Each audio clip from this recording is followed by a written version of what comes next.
All right, so we're doing the final preparations. Our hydroponics tent arrived today, and I am clearing out the remainder of the space.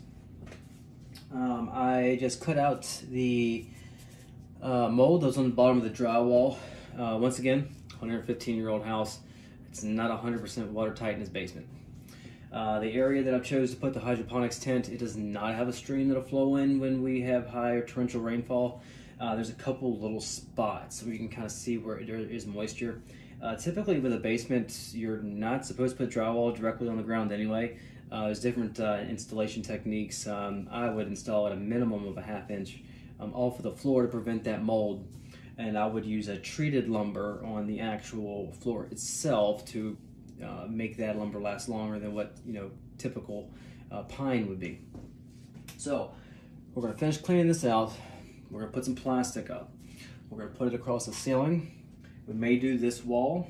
I haven't decided yet, but I may do the floor also. So let's get started on that. Once the plastic's up, we can start assembling the new tent. In my space currently, plastic is serving as the main barrier from the outside of this partition.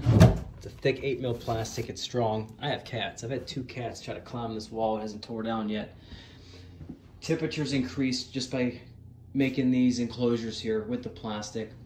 This here, with this being such an old house, I'm worried about spores and I'm worried about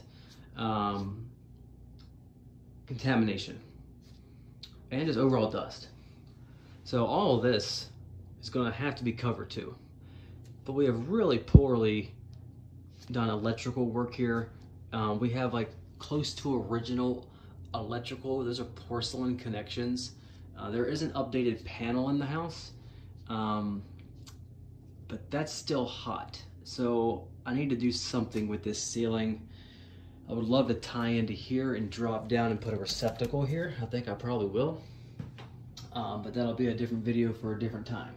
But yeah, so here's the plastic run. That was my last piece. It's a thick mill, and I'm actually really happy with that because this is one of the cleaner sides right here.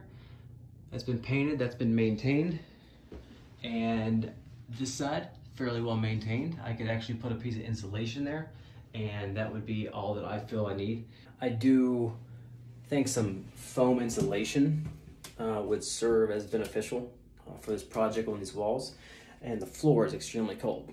Here's the thing, my hydroponics tent is 80 inches in height. I have like a 80.5 inch ceiling. It's not gonna be easy install getting the top over that, but we're gonna make it work with a little bit of space that we have. So it's time to unbox the hydroponics tent.